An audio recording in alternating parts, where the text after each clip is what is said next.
Hi, I'm Nicholas McGurr, author of The Afterlife and host for Stories in a Cemetery. You can find all my fiction works with themes of the afterlife on nicholasmcgurr.com. That's NicholasMcGirr.com. As a writer, I do research, and that research is more than likely inside a haunted location or a cemetery. Like you, I'm curious about the afterlife, and always looking for a new topic for my next book. I hope you enjoy this episode of my research as much as I did in using it for my fiction works. Let's get into today's Story in the Cemetery. Hello everybody, and welcome to episode 32 of Stories in the Cemetery. So this week we're going to be talking about laser grid pens and some other different types of paranormal tools that are relevant to the laser grid pen. Show notes, let's get those in and out of the way. So, as you know from the last episode, merch is now available. We now have t-shirts, coffee mugs, baseball caps. They call it the dad hat, which I thought was rather funny. They all have the cemetery, Stories in a Cemetery logo, and we are actually waiting on our quality control pieces still to come in because shipping is still slow due to COVID-19. So, let me know what you think once I'll post pictures on the Facebook page. That is the Stories in a Cemetery Facebook page, that is, because I do have several pages. And super excited to have those items coming in so I can check them out to see if I need to tweak anything.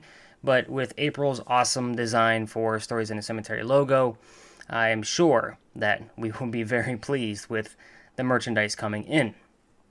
Guys, I gotta tell you, I've been listening to some other paranormal podcasts, and I gotta say, I'm really, really annoyed with some of the other podcasts that are out there. And if you listen to similar podcasts to this one, and I'm not going to post any names of podcasts or any of the podcast hosts, listening to these other podcasts with the amount of ads that are in these podcasts, it was just so annoying. And kudos to you if you're listening to other podcasts like this one that talk about the paranormal. Guys, I put ads in my show to help move things along. Am I making a ton of money off of those ads? Absolutely not. Am I going to duplicate the same ad in one episode multiple times? I will never do that to you. So I'm not going to, again, knock any particular podcast in general, but there were a lot of them doing that. So, guys, share this show. That's how I keep it going. I will tell you that with each ad that I place, I make maybe a penny per play. So the more people that are listening to it, the better. That's just how it goes.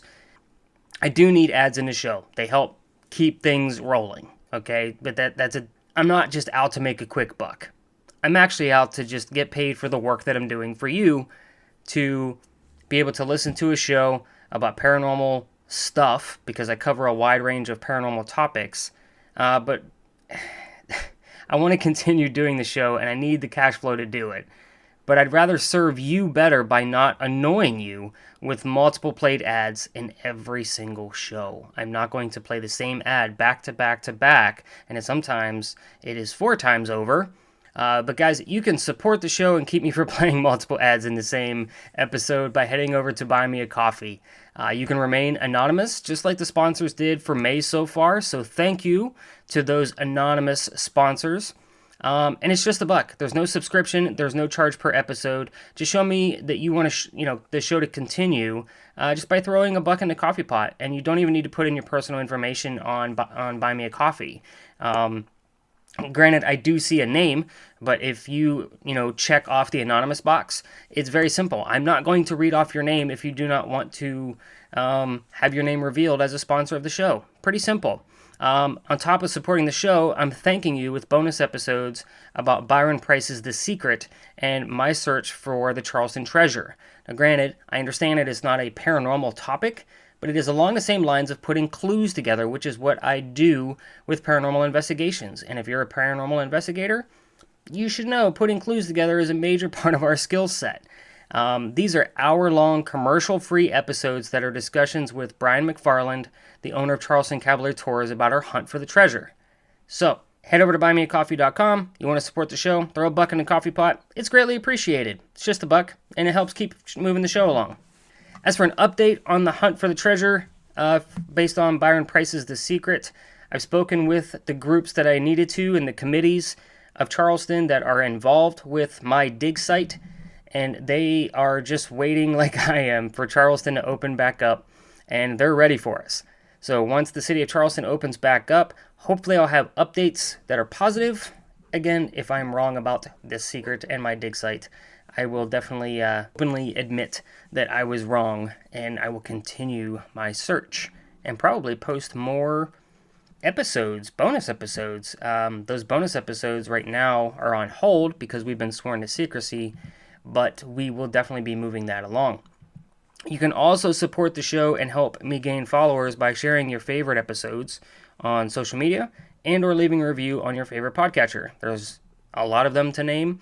You can leave any kind of star review that you wish, preferably a 5-star or the highest star rating that's available on that podcatcher. But these star ratings and reviews move guys like me up in rankings, which makes it easier to find among all the other podcasts that celebrities and everyone else with a microphone has started doing during this quarantine. Just to kind of reiterate, some friends of mine on another podcast, celebrities right now are bored. They're not working, so they're creating podcasts. And it's moving guys like me and some of the friends I have in the podcasting world down in the rankings. So your star rating helps Stories in a Cemetery get found. Pretty simple. Guys, today's episode, we're going to talk about laser grid pens. These are a visual tool. So if you're not sure what a laser grid pen is, I'm going to urge you to really go over to the link in the show notes that takes you over to the blog post. I've posted several videos, which may cause the page to load slowly, and I apologize, but this is a visual tool that I felt necessary to demonstrate with videos, I guess is the correct term. Some of the videos are mine, some of them are not, but they are all visuals of the things that we're going to be discussing today. Without the visuals, a lot of today's chat will not make much sense unless you've already worked with grid pens or you have a very vivid imagination of green dots. So, what the heck is a laser grid pen, and why is it a paranormal thing?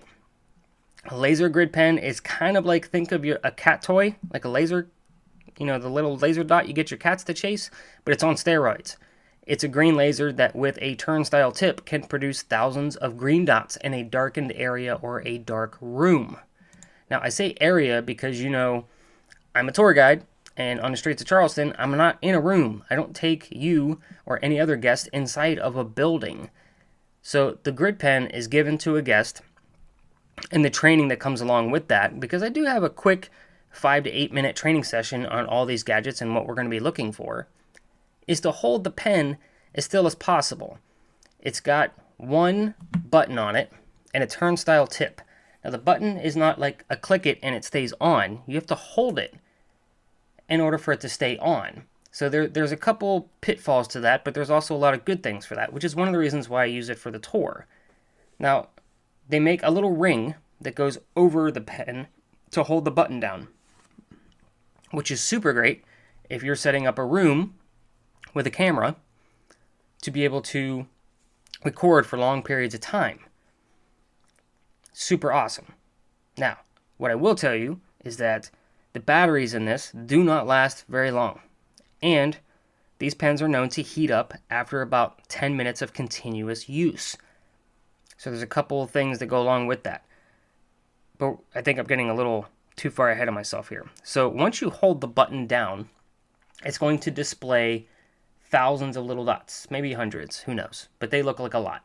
You can turn the tip of this pen to get different grid spreads, and you can watch them move around. You can make the dots large and have less dots, or you could spread them out based on the tip of the diodes and the science behind this thing. I prefer to have as many dots as possible, so that way I can capture whatever I need to. Now you're probably wondering, well, what do these lasers actually do? Now first off, you have to understand, you're only going to see the lasers on from the solid surface that this device is going to land on. So when you click the button, you're not going to see long streaks of light like you would on a flashlight. You're only going to see lasers on a solid surface. Now, the cool thing about this is if anything gets into the path of where the lasers are shooting out from, you will see some type of bending in the light. you will see a shadow on the grid of the solid surface. So if you have this pointing at a wall and somebody stands in front of it and you're only looking at the wall, you're going to see a shadow of that person because the lasers are going to fall on the person, thus creating an absence of light. Again, very hard to explain in a podcast audio format only. I urge you to head over to nicholasmcgurr.com. Look for tips for using razor lid pens on your paranormal investigation. That's the name of this post. But at the same token, there's a lot of other things that can go along with this pen. Let's take a quick commercial break, and I promise to only play it once.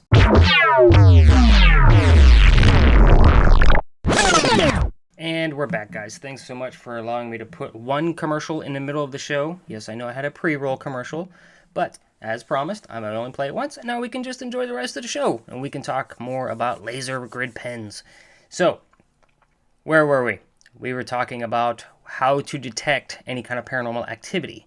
So, I want you to think of reading ghost stories and researching ghosts and people's sightings and things of that nature. And I want you to think of the description of what people say they see when they see a spirit. It's usually something misty, smoky. It's not exactly transparent, it's translucent. So, what does a laser grid do for something like that? Now, again, posted a quick video. Now, this is my own personal demonstration.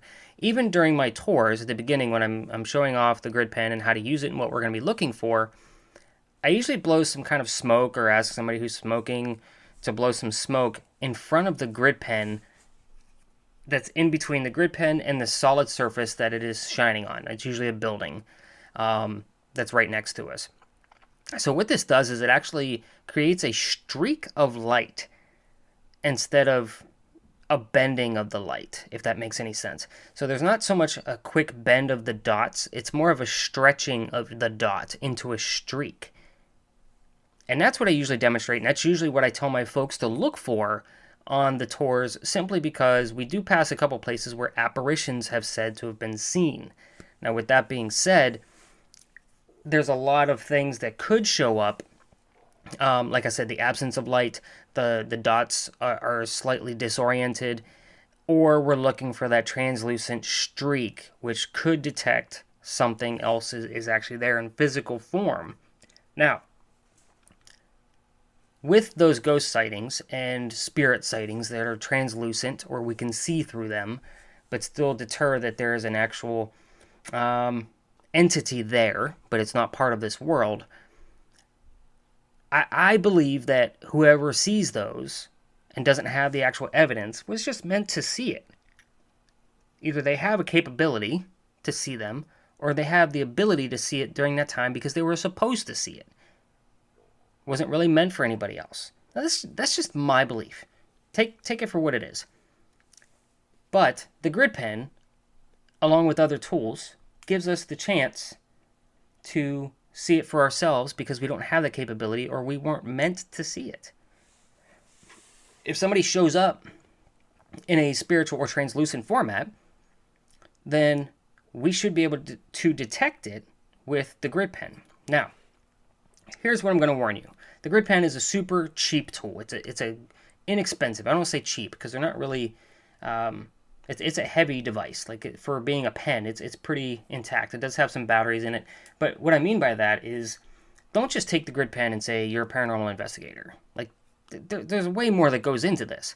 This is just an added tool. Now, if you have the grid pen and you have your EMF detector or an EVP recorder, and you have other activity going on, and the grid pen gives you something as well, then we can put all those clues together and we can figure out what the story or what the history was of the location that you're at to determine if we actually have something supernatural happening.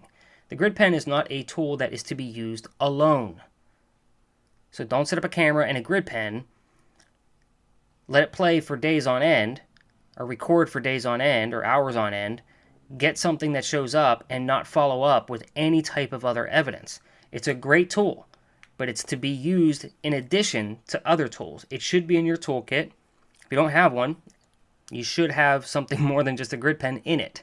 That's my advice to you. No one is going to believe or buy into your story if you do have a paranormal story with just the evidence of a grid pen.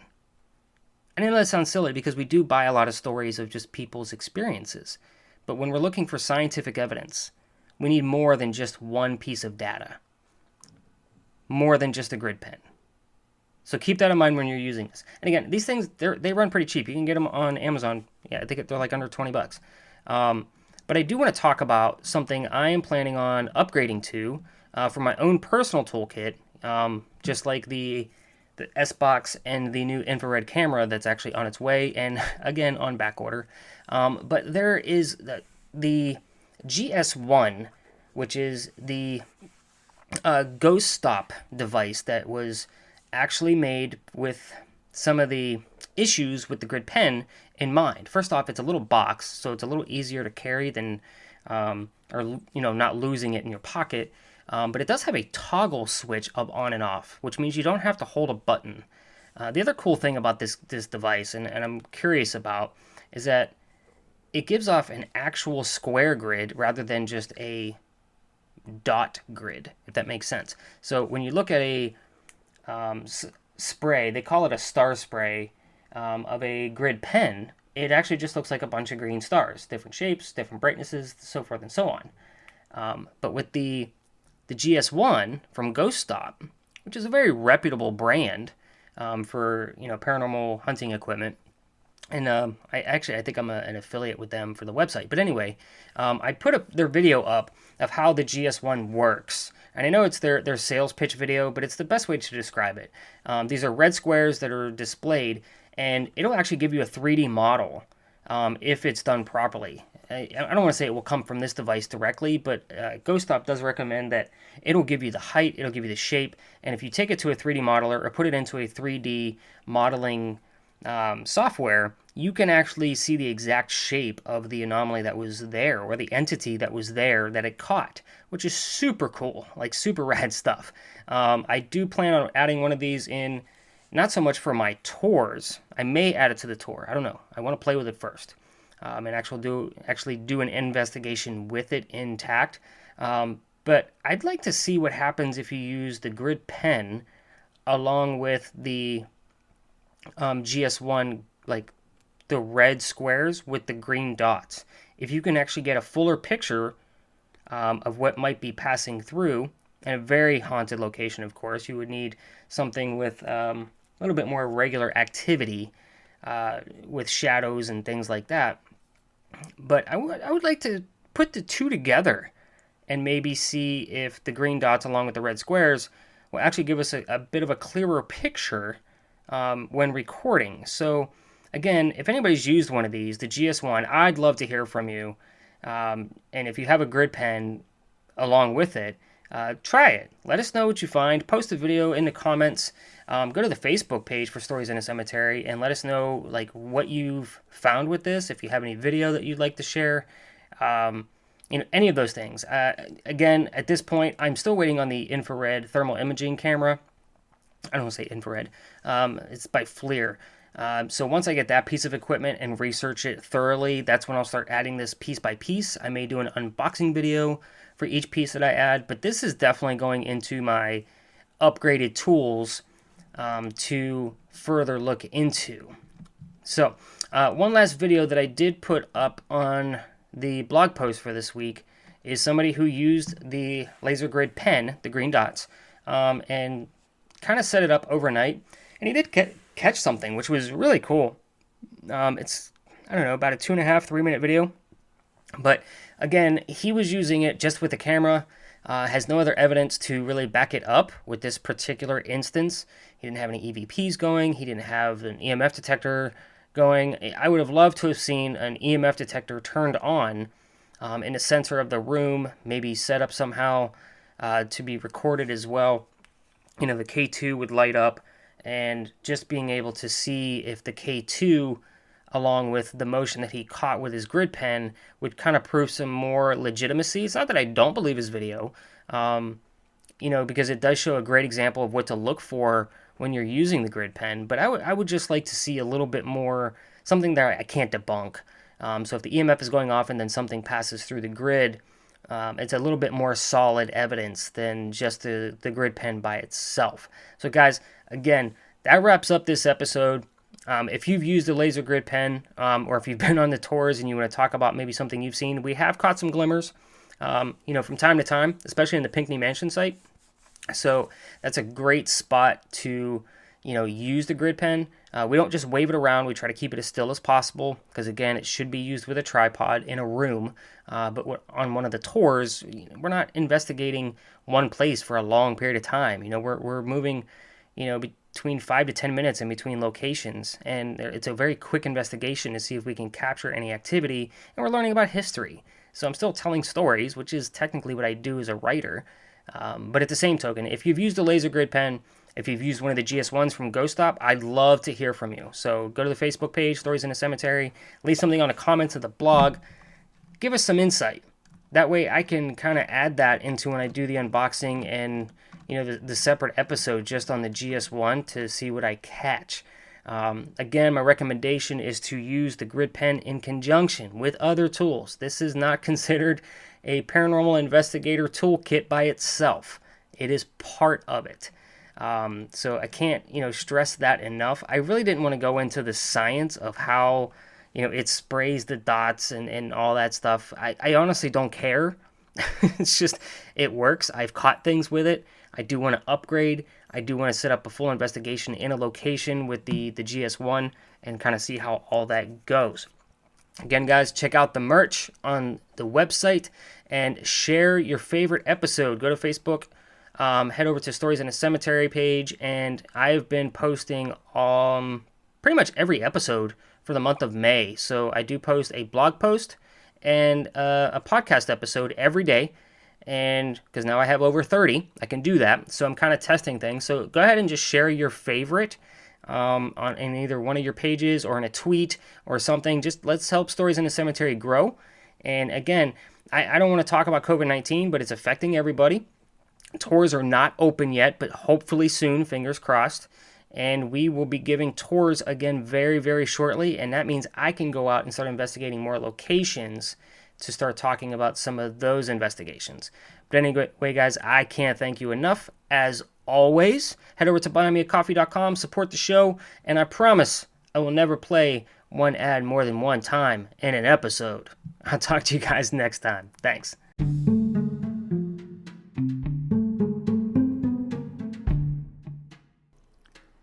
Thanks so much for listening to today's Story in a Cemetery. Be sure to check out the show notes with pictures and bonus audio sections on nicholasmcgurr.com. As you know, I'm a writer, and now you have another story that inspires me to write my fiction works. Be sure to share this episode on your social media or leave me comments on the Stories in a Cemetery Facebook page. I'll see you next time with another Story in the Cemetery.